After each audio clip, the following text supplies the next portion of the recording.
Sur Nike, j'ai des anecdotes incroyables sur Nike. Incroyables anecdotes. Un jour, on m'appelle parce que à l'époque, on travaillait par fax. Le téléphone, c'était pas un portable, hein, c'était le fixe. Hein.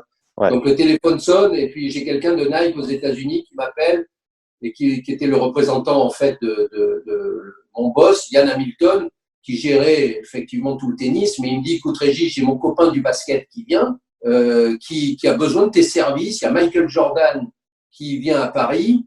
Il est tout jeune, il a envie d'être à Paris, il veut faire une opération avec Nike au Stade français basket, à Géo André à l'époque. J'aimerais bien que tu puisses l'accueillir. Tu fais, écoute, bien sûr que je vais l'accueillir. Mais à Ouais, DJ. l'époque, c'est Michael Jordan, c'était pas le top star, c'était le D'accord. mec, en fait, qui arrive, c'était en 83, 84, 85. Voilà. Il arrivait, il était déjà une vraie star aux États-Unis, quoi. Je veux dire, mais pas en France. En Malheureusement, le construction, ouais. basket était. Et je me vois à Roissy attendre Michael Jordan. Et j'avais pas. C'était incroyable, quoi. Je l'attends Michael Jordan, j'amène Michael Jordan, et pendant 2 jours, j'ai trimballé Michael Jordan partout, comme le représentant de Nike pour lui. Et c'était des. Mais ce qui à l'époque est incroyable, c'est que personne ne le connaissait. On pouvait aller, on allait au resto, on allait tout ça. On allait au Stade Français. Ils m'ont même, j'ai dit, je suis avec Michael Jordan. Ils m'ont dit non, vous pouvez pas rentrer. J'ai fait oui, oui, je vais rentrer. Je suis avec Michael Jordan, quoi. Je veux dire, c'était énorme, des anecdotes incroyables chez Nike parce que c'était un truc, mais à l'époque, c'était fabuleux, quoi. Il te filait un cigare de temps en temps ou pas? Il fumait déjà le cigare?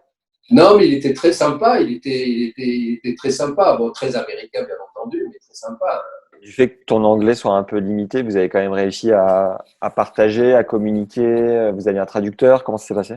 Ouais, non, bah tu sais, en fait, quand tu es Marseillais, que tu aimes parler, raconter des conneries, avoir un petit peu d'humour, tu vois, tu arrives à dérider et puis à trouver les trois mots qui te vont. Après, je te cache pas qu'on n'a pas parlé ni politique aux États-Unis, ni philosophie, tu vois, mais on arrivait à dire quelques blagues qui ont permis, si tu veux, d'instaurer pendant 2 jours. Je te cache pas que j'étais content quand il est reparti parce qu'au bout de 2 jours, j'avais plus rien à lui dire, quoi. Je veux dire, et mon vocabulaire était tellement limité que je disais la même chose, mais bon, c'était marrant. Et il y a encore une autre anecdote qui était incroyable, c'est à l'époque, Yann Hamilton arrive à Roland-Garros et quand ce mec arrive, il est là pour gérer tous les meilleurs Américains de Nike. Donc à l'époque, il arrive avec André Agassi que personne ne connaissait, avec ses shorts en jean. Ouais. Et là aussi, pareil, il a fallu gérer Agassi dans Paris.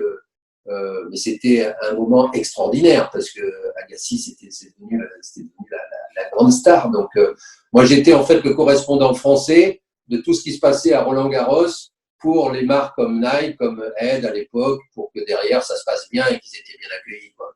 Et Jordan ou Agassi ont eu des demandes un peu cheloues, un peu particulières, un peu excentriques. Non, non, non, non, non, ils étaient bien organisés. Non, non, ils Ok. étaient bien organisés. Non, non, non, Je confirme, non. en bon Marseillais que tu es, pour convenir d'un rendez-vous avec toi. L'autre fois, tu m'as dit, rappelle-moi, je suis en pleine partie de boule. Ah, j'ai trouvé ça génial.